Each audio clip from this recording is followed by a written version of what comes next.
Welcome to the Emotional Abuse Recovery Podcast, a podcast specifically designed to help you heal after a toxic or narcissistic relationship. This podcast teaches you to use your subconscious mind to go from feeling stuck to set free. In here, you will learn how to use the power of your own mind to free yourself from emotional pain, move forward with confidence, and experience the inner peace you deserve in your healing journey after emotional abuse. I'm your host and subconscious reprogramming coach, Allison Dagny. So let's get started. Hey everyone, thank you so much for joining the Emotional Abuse Recovery Podcast today. As you know, I always like to bring on guests who can enhance our podcast and give us different perspectives and different ideas for healing after emotional abuse. So today I have a guest I'd like to introduce. Her name is Erika Hull, and I'm going to go ahead and turn it over to you, Erika, and let you introduce yourself to everybody and tell us a little bit about you.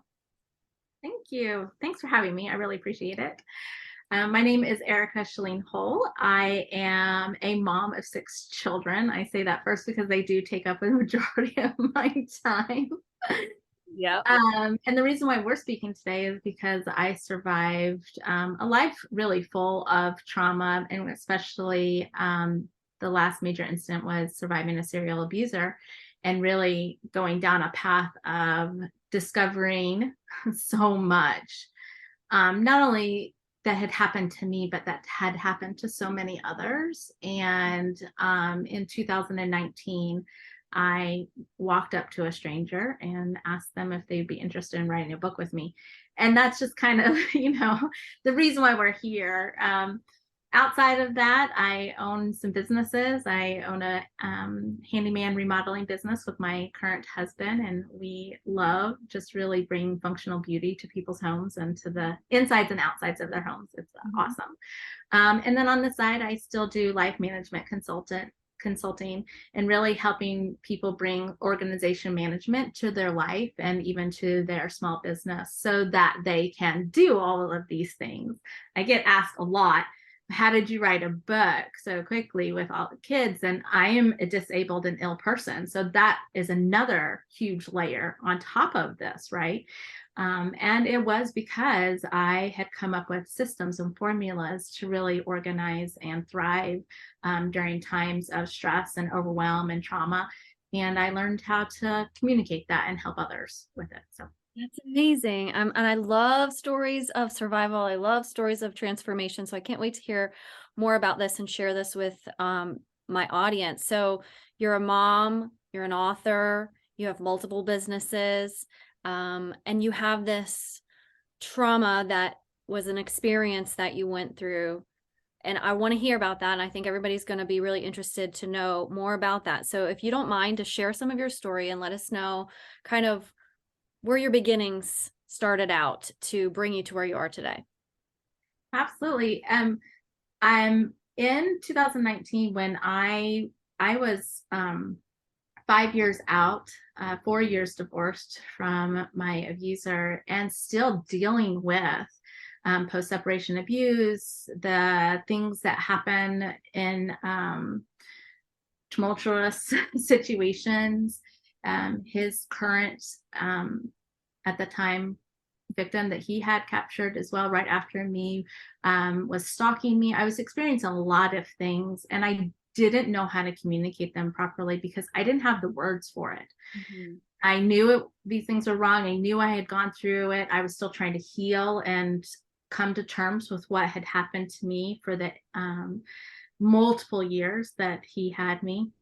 And then even understanding, how did I get into this position where I was an easy prey for a predator? And really recognizing what had happened in my first marriage when I was young, and I just had taken on so much. And even in that adolescence abuse, where the serial adolescence, where he just was irresponsible. And so I really started digging deep into what is this? What have I been experiencing? And to go even as far back as my childhood and things that I had experienced. And I've been told that didn't remember them correctly, or that I was wrong, or that people would have known, and just really getting into that. I was raised in a cult. I was denied knowing my biological father, really. He wasn't the greatest guy. Like, there was just so much to me that I didn't know and understand. And so I decided enough was enough. Enough was enough.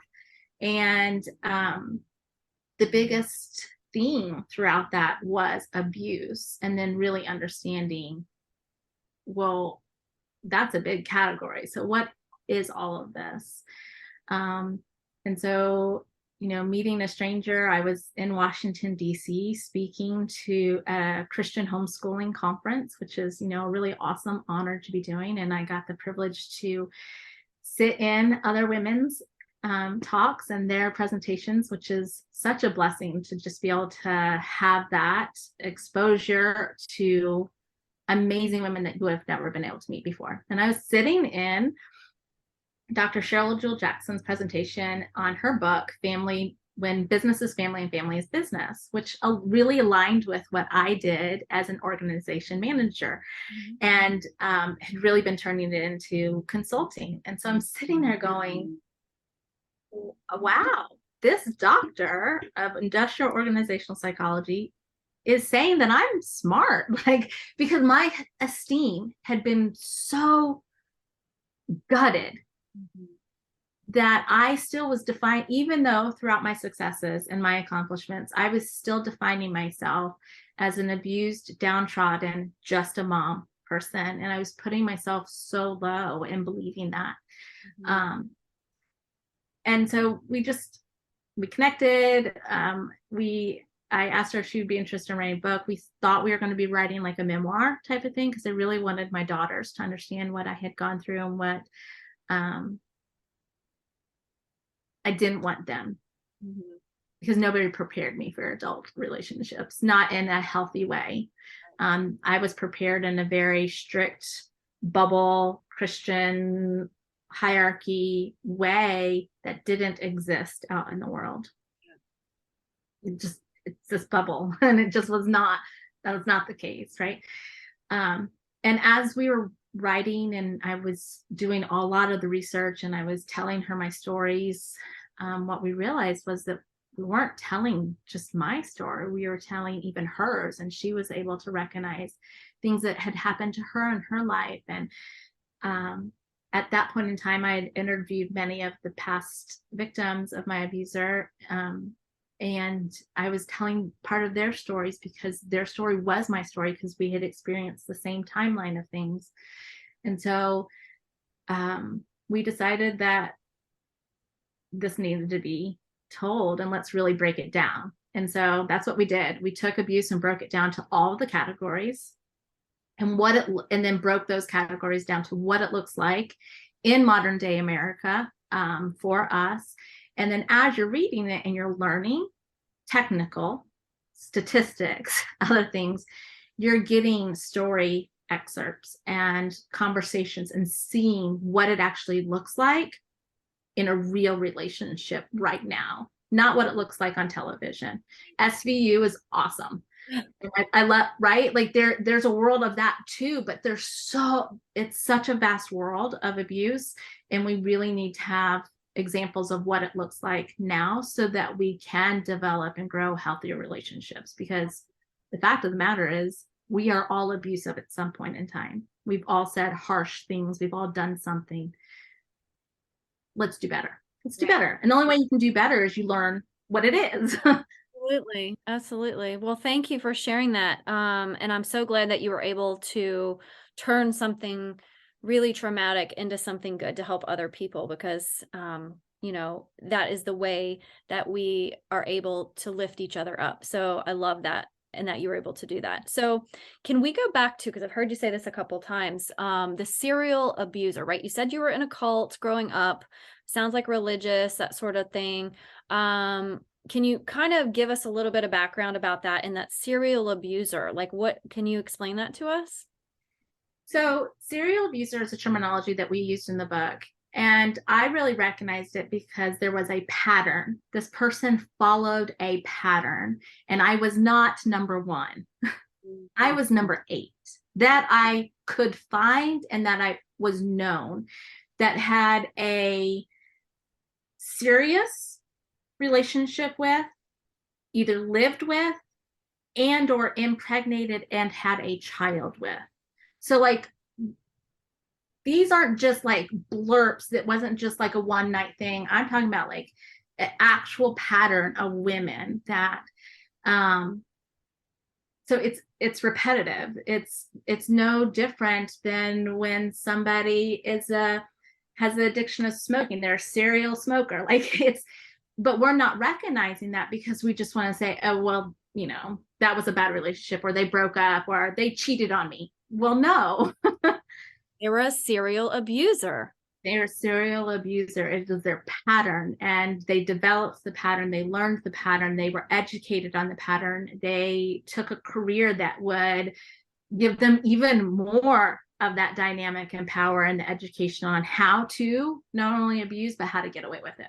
Wow, that's really interesting. And I'm glad that you brought that term to light because, I may have been the first. I think I was probably the first victim of a serial abuser, because now he's with someone else.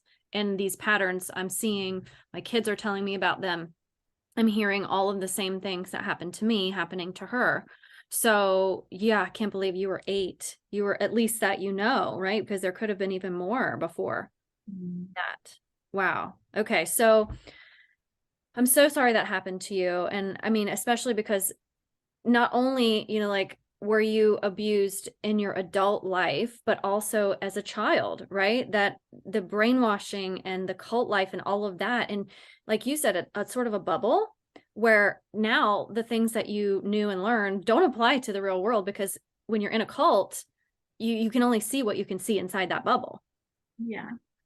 And it's interesting because I was just even coming off of actually talking to my therapist recently about this. There was much of that life that was growing up that was very happy and loving and cared for, because they wanted the best for you. And did some things happen to me in my childhood? Absolutely. But was I being beaten every single day and starved and no, I was experiencing a completely different type of abuse and conditioning. And a life that, unless you remained in that bubble, did not really prepare you in a good sense. At the age of 20, I spoke up about certain things. I talk a little bit about this in the book. I haven't really gone into huge depths, but at the age of 20, I'd still been serving. I spoke up, and I had less than 24 hours to vacate the place I was leaving. And I lost my entire family, my community. I wasn't allowed to talk to them. And I have never had the sanctity or safe space of that bubble since then. And it has been very challenging. So at 20, I was homeless, living out of my minivan. Does that mean you were like shunned or like? They called it mark and avoid. That was the terminology that they used at the time. So it's just because you choose, you don't want to be part of it. So they like, why do they mark and avoid? When you get that label or status, it that point in time, it was because they saw you as ungodly, not following, that you're a sinner, that you could be persuade other people to remove, that you were unhealthy, you weren't a safe person, whatever, which is ridiculous because I was 20 and saying, first of all, I didn't do that. And also these things happened to me, and it just was a chaotic mess, right? There are other people who just quietly leave, and they don't be a part, and there's other people who are like, hey, I'm done with this. They announce they're leaving, and they're still welcome to whatever, right? Like, there's all these different levels. It's not like nobody was drinking Kool-Aid and nobody was holding guns to, but it was still a level of conditioning, and it still had a lot to do with how the rest of my life proceeded, starting your adulthood at the age of 20 homeless is not a fucking fabulous. Oops, sorry. Are we cussing on this? Mark it explicit. It's okay. It's not a fabulous way to start losing a home and always looking for people to accept you and wanting that home and safe feeling again. And, you know, I've had to face the realities of that. And that is a part of why I was not only accepting of abuse, but sometimes participating in and also fighting against it. And there was always like this battle going on in my life. So Really complex. So that obviously sort of became a foundation for your life, right? But also something that you were like, I don't really like this and I don't really want to be part of it, but it did affect you, right? So then you ended up in this serial abusive relationship, like romantic relationship, right? Did that happen right after that, or when was it time? I actually met somebody very young. We got married. I had a child. He had a child. I became a mom very young. I was married to him we were together and married for like 13 years. Wow. I had a successful career. He destroyed, like, but he was an addict and he was abusive in other ways. And, you know, he put a lot of the financial responsibility all on me. Like, there was a lot of not healthy going on.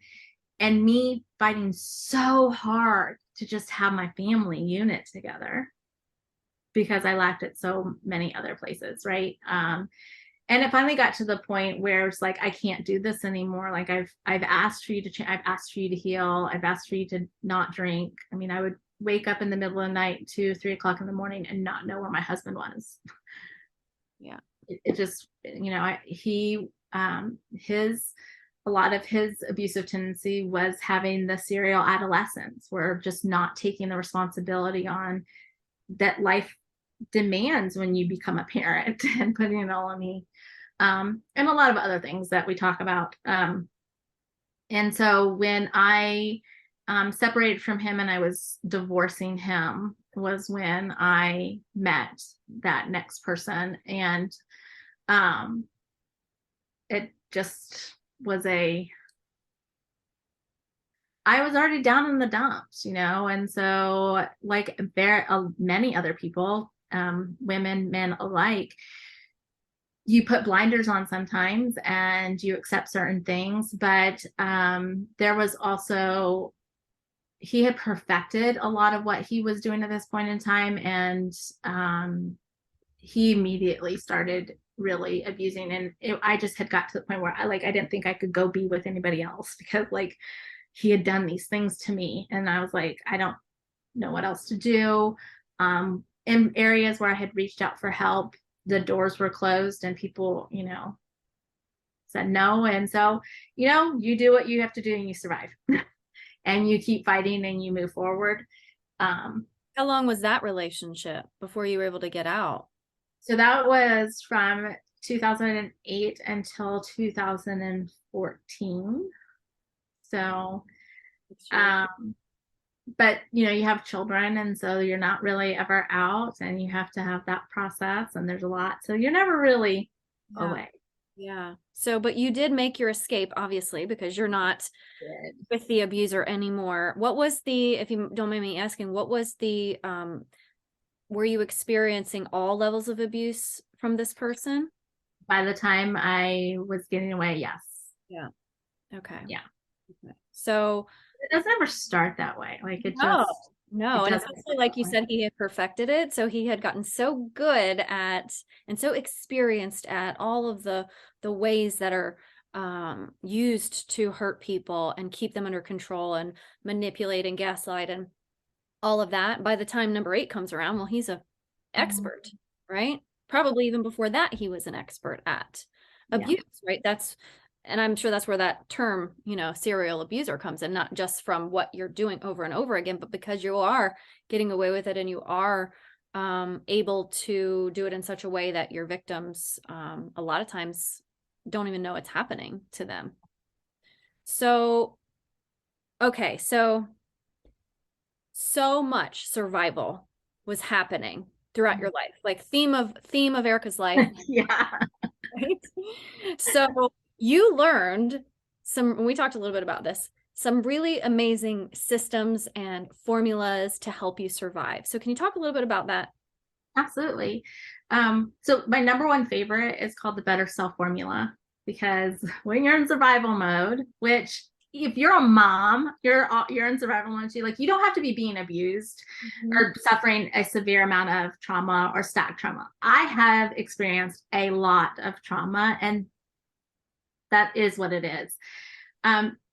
Removing that, we still have these areas in our lives that are just can be so overwhelming and take over a lot, and we negate the one person that we should not be, because if you don't take care of this one body that you have, this being that you have, then why are you fighting? Like, why are you trying to survive? Like, let's get back to the bare bones.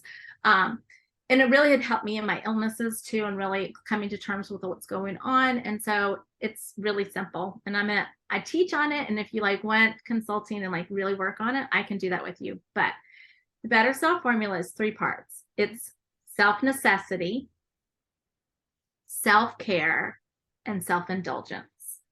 Okay. And you need a level or certain amounts of each of those. And we are all completely different. And this is why I hate when people are like, oh, self-care, self-care. No. That's just only one element of the 3 things that we need.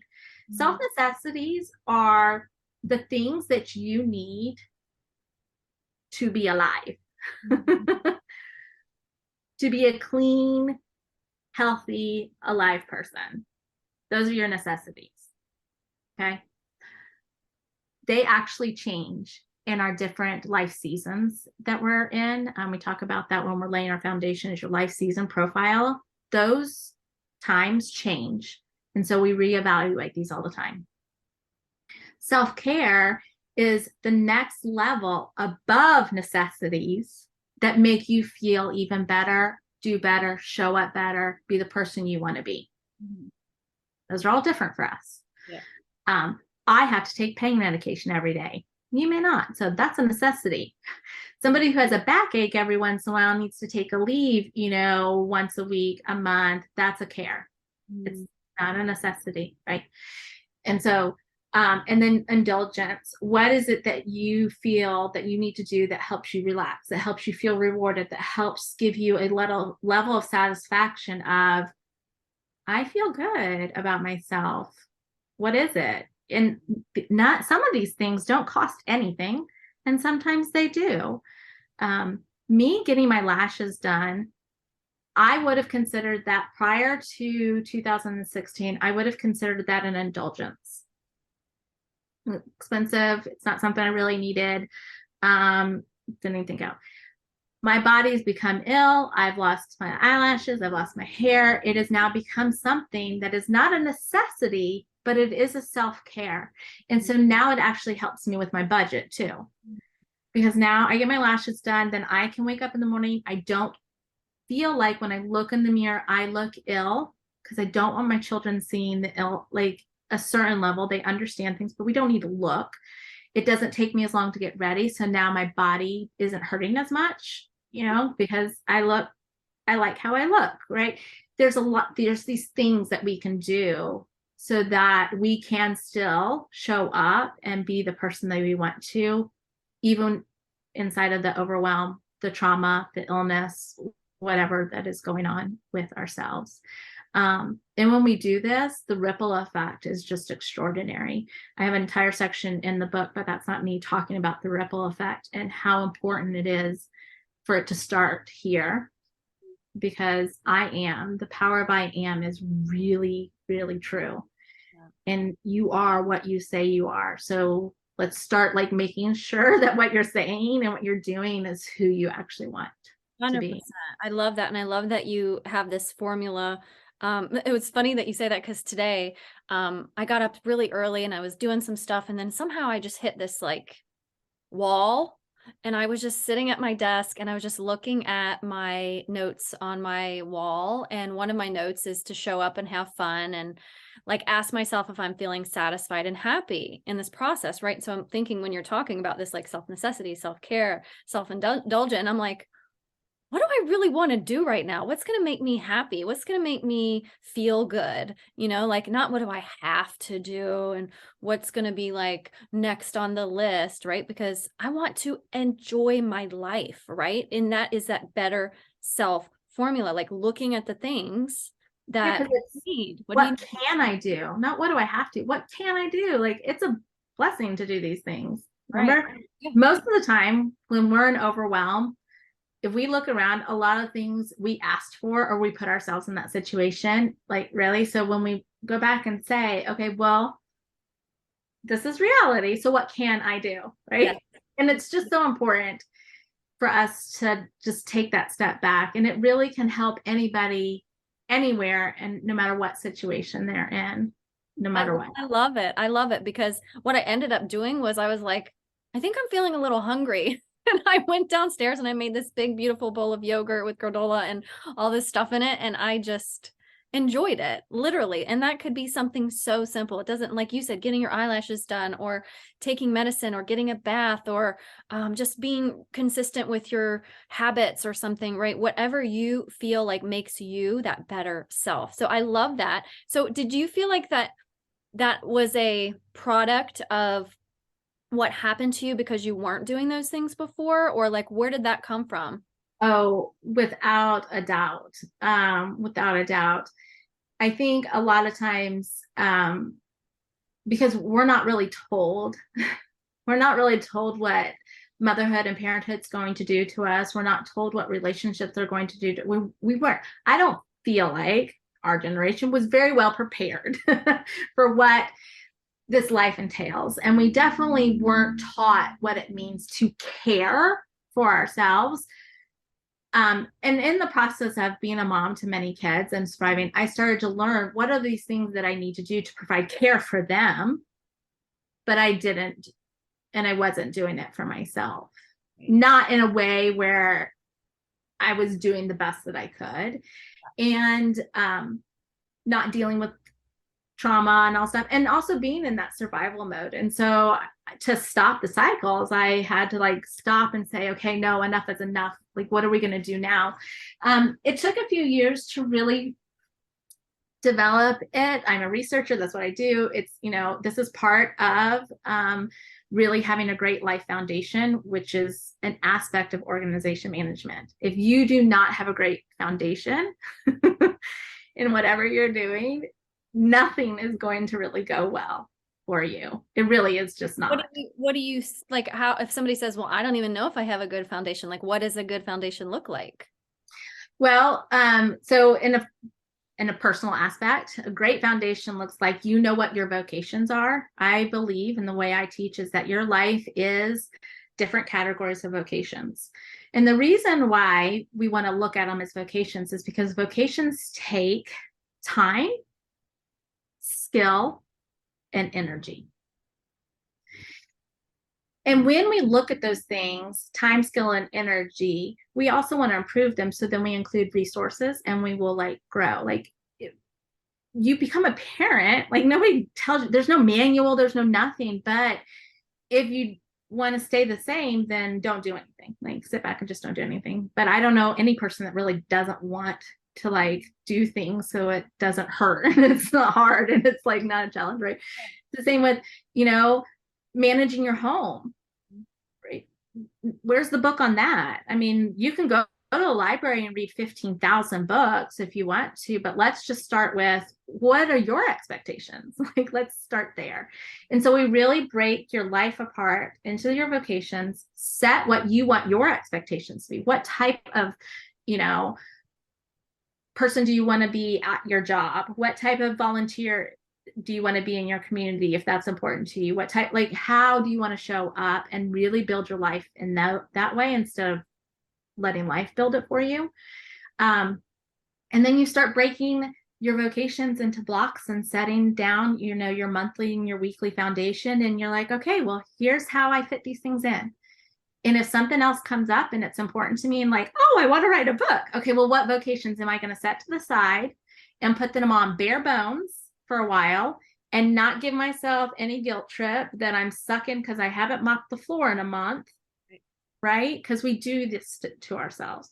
Or what community service if I'm going to say I got to step back for a year because I want to do this, like where can I move my life around? And then you become the creator of your life, really truly honestly. You also will start going, I need to put time and effort to develop the skill if I want to be better at it. So if you want to be a better homemaker, or you want to be, I'm just throwing things out, you want to be better at being emotionally supportive to your children, well, now you can pursue that topic because it's important to you. Set time aside, and now that's when you're going to do it, and you're going to focus on it, and those things get done. It's just essential to really recognize that you and yourself are this business entity, and we're going to set up your departments with their vocation. Well, I love that. I love that's a great sort of visual. I'm visualizing like blocks, like blocks of parts of your life. And like if you have, let's say, like a suitcase, and you fit these blocks into your suitcase, and then you're like, but I want to do this, and you want to try to shove this stuff in your suitcase, you're not going to be able to take it anywhere with you, right? So we've got to like take some stuff out and to replace with something new. And if you're not managing what you have right now, well, you can't take on something else because you're not going to be able to manage that well. So this really gives you a system to start managing well if you're not. And if you are managing well, it gives you a system so you can bring on things and manage it well at the same time. So, and it's practical. And of course, mine's color coded because, I love the whole rainbow of colors. So. Well, it's important to know your capacity for what you can do, what you can take on. Knowing what you want to do is totally different from knowing what you can do and what you have time for and what needs to take a back seat versus what needs priority. And I think a lot of times people who are recovering from emotional abuse, and you probably can relate to this, is that so much of what we have done during the time that we were being abused was putting other people's needs before ours, and literally putting all the effort and all the time, all the resources into someone else. So now all of a sudden, when we're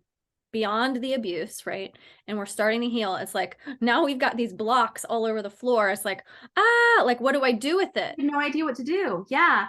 I would find myself in paralysis afterwards, like literally going, I knew there was things that need to get done. I hadn't but I didn't know. And so it really was just going, no, wait a second.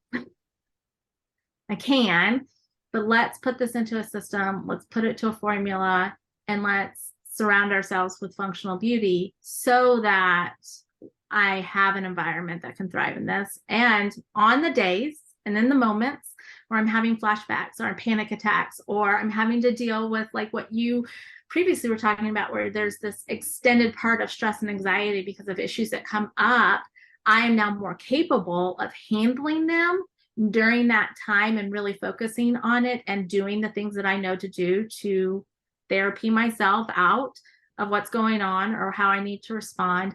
And I have the capacity to do that now because I've implemented these formulas in my life.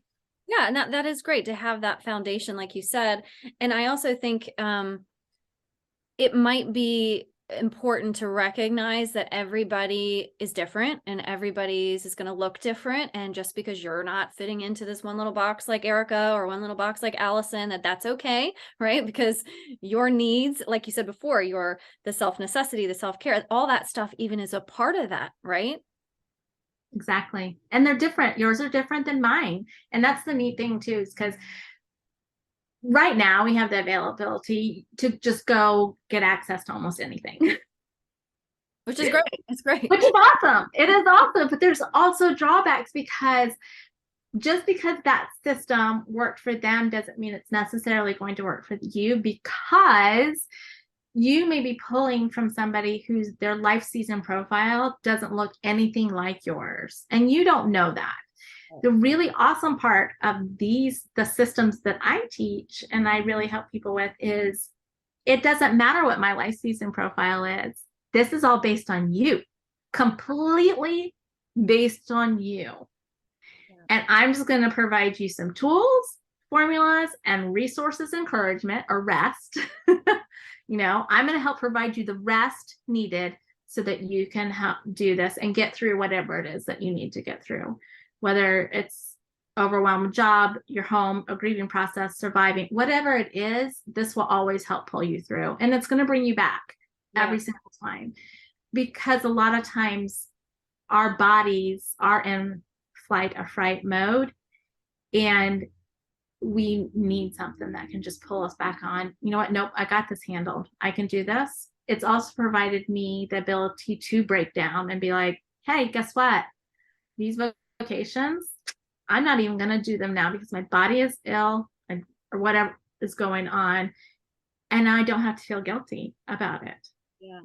Right. And so much of our survival is also the guilt of not accomplishing what we thought we were going to, the still having to deal with things, the guilt on our children, the guilt with the family, like all of this. And it's very heavy. Yeah, it is. But it's good that you have a tool like this. And that's why, the work that I do, I have a tool, because if we don't have tools, right, it's the same thing as if you sit down in your chair and it breaks and now you like have no tools and you have to try to put it back together without screws and without a screwdriver and without nails and whatever you need. Like you're going to cry, you're going to break down in tears, and you're going to be like, oh, I don't have a chair anymore. Right. But if you like, wait, let me just go into the garage and get my tools out and I'll fix it. And I can get on YouTube and I can watch a video on how to fix it if I need to. Right. So just having the tools, right. That's why I love having people like you here, because you're adding to the toolbox, right? Like the more tools that we have in our toolbox, the better off we can be. Because what affected me and my emotional relationship and the abuse that I experienced is probably very similar to what you did, but experienced, but it's not exact, right? We don't have the same filters. We don't have the same experiences. So if something works really well for you, it might not work really well for me, but at least we have the tools, right? At least we have the tools to say, you know what? This is a foundational piece to being able to feel less heavy or feel less overwhelmed or feel less stressed or whatever that is. So I absolutely love that you have tools in the toolbox to share with people. And you do write about some of these in your book, right? Briefly mentioned, the book that we wrote really is talking about interpersonal abuse and breaking down what is it, how did this happen, how did we get here, and now that we know this, now that we recognize it, now what? Yes. The next book is most likely going to be the Better Self Formula, and I really want to talk about that and how it really has transformed my life in the sense of having the right priorities and taking care of myself in a way so that I can still survive, so that I can be here and doing the things that I love and want to do. And that's so important, because we do not realize when we are experiencing abuse and trauma, we do not realize the effects of that until years after. And I just want to help people reduce that amount of time. And let's face it, now and here, do this formula now, because you're going to need it. Right. When it hits you, when all this hits you, you're going to need this. Yeah, you're getting ahead of it. You're literally getting ahead of it. And I love that, because when we experience trauma, it gets stored in our mind, it gets stored in our body. It becomes this survival adaptation, and it just kind of is filed away, right? Mm-hmm. And then sometimes we don't even think about it, and then one day we have a trauma response to something, or we're in a relationship and we don't understand why we're getting so defensive all the time, or something triggers us when we're out and about, right? So having this really just gets ahead of it. It helps you get ahead of it. And so this is a lot of the work that you do in your business too, right? The life management, organizational management, and all of that. Yes, absolutely. Yeah. Okay. Well, thank you. That's so insightful and helpful. I love being able to share this kind of stuff with people, and I'm going to have you tell them about your book as well. But tell me, like, what do you feel like is one thing that if you could just have everybody take away to know from listening today, what is one thing that you would want everyone to know? Wow. That's a good one. No matter what anybody has told you, you deserve better, and better as possible. I love that. You should turn that into a quote and put it on your page. Okay, so last question, because I love asking all my guests this question. What is something that not a lot of people know about Erika? That's hard. I think that's hard because in 2014, part of my healing process was I picked up my my cell phone and I just started doing videos and like vlogging throughout my day and talking to people, because I had all these kids and I couldn't get really out of the home and I was isolated and stuff. So I have told a lot in those years. Wow. Okay. I used to play the flute. Really? I did. I used to play the flute in high school and I was in color guard. And so I did the and vocals. Yeah. I did. Yeah, that was definitely a part of my life. Play it anymore? I don't. Leaving high school and going in to do a mission trip and all that stuff. And then I became a mom young. Like I really put aside a lot of my passions. Yeah. Except for art. Art is one that I always kept with me. So me too. Well, good. Maybe you can, since I know you just told me earlier that one of your reels went super viral on Instagram, maybe you can do a flute reel and see how that compares to it. It would be awful. I don't even, I'm sure I could get some sound out of it, but yeah, that's fun. All right. So tell everyone the name of your book so that they can find it and where they can buy it, and all the places that you're at on social media so that we can connect with you. So the book's called But That's Not Me, Changing the Story of Interpersonal Abuse. And you can go to butthat'snotme.com and it will take you and give you all the links. You can purchase it on Amazon and Barnes & Noble and many bookstores throughout the United States, as well as worldwide now. I found out that it's selling in the UK. So that's really awesome. What else did you? Oh, yes, social media. I just go by Erika Shalene on social media. That's a whole nother story for another day of how many last names I've had. And so so you're on Instagram. Are you also on Facebook? Yeah, not as active over there, but yeah. Instagram, TikTok, yeah, same. Just go by Erika Shalene. Okay, great. All right. Well, any final words or any lasting parting things you'd like to share? Well, first of all, thank you again for having me. I really appreciate it. I love being able to have these types of conversations. The last thing I would say is, even if you don't think that you've experienced abuse, please read the book, because what we need in this world is more allies. And the only way to be a great ally is to have knowledge of what it actually is like. Because when we do this, we become a better ally for ourselves and for others. And so even if you're like, no, that's never happened to me, I would go pick up the book. Yeah. I promise you, you will find something in there that speaks to you. I couldn't agree more. And I'm so glad you mentioned that, because it's important, really important, to raise awareness about this stuff. So it is. All right. Well, thank you so much for being here. And if anyone would like to reach out to Erika, I will include the information in the show notes, or you can find her on butthat'snotme.com and Instagram, Facebook, and TikTok. Thanks everybody for being here. Thanks, Erika. Thank you. Thank you for being here with me today in the Emotional Abuse Recovery Podcast. I hope you found value here with me. If this podcast episode was helpful to you, I'd love for you to hit subscribe and leave me a review. My goal is to help you go from feeling stuck to set free.